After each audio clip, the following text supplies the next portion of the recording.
Isabelle, cher premier degré, j'ai envie de te dire que c'est avec ironie que je t'écris, mais tu risquerais de me dire que c'est faux et que c'est avec un ordinateur que j'écris. Oui, car je sais que tu prends tout au pied de la lettre et là encore, tu vas me dire...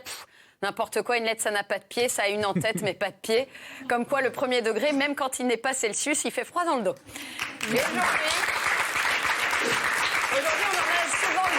on a souvent le droit à des attaques de la fameuse team premier degré constituée de personnes qui manquent de recul sur un sujet. C'est le cas avec les fake news, comme vous disiez Isabelle. Ainsi, lorsque le Gorafi publie un sondage selon lequel 89% des hommes pensent que clitoris est un modèle de Toyota, ce qui est évidemment du second degré, puisque ce chiffre ne doit pas dépasser les 50%.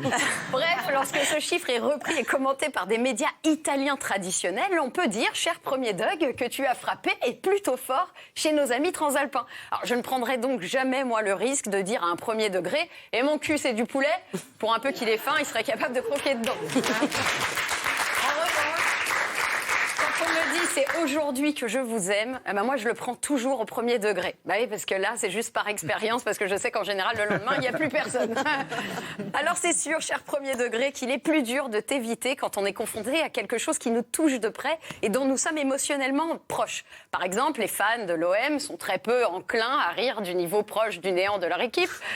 De même, les membres de La République En Marche sont très faiblement capables de rire du niveau proche du néant de leur équipe, alors que la France Insoumise est difficilement sujette à l'autocritique concernant le niveau proche du néant de son équipe. Un peu comme vous, Isabelle. Coucou l'équipe. C'est entièrement gratuit.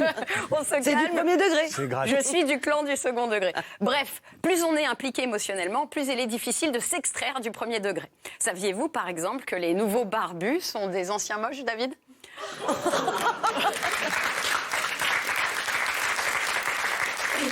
exemple, prenons les gilets jaunes. Si je vous dis Emmanuel Macron, tout comme les manifestants, passe son temps à enfiler les gilets jaunes, ça sera difficilement reçu ou différemment reçu selon vos affinités politiques et votre degré de lecture. Parce que finalement, la question que tu poses, cher premier degré, c'est l'éternelle interrogation de l'humour. Peut-on rire de tout ? La réponse est oui, absolument. En particulier, si on aime se faire lyncher par une foule en colère.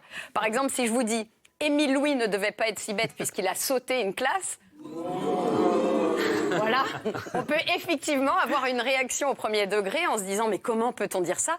ou une réaction du second degré en se disant « tiens, un habile jeu de mots ».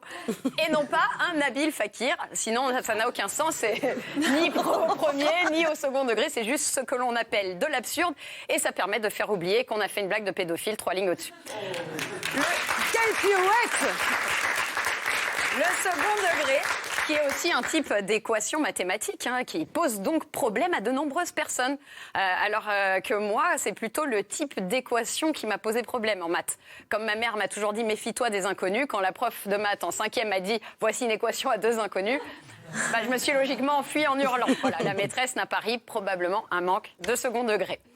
Voilà comme quoi, dans la vie, comme à l'école, quand on veut rigoler, c'est comme le degré, il vaut mieux être second que premier. Alors adieu, cher premier degré. Bravo!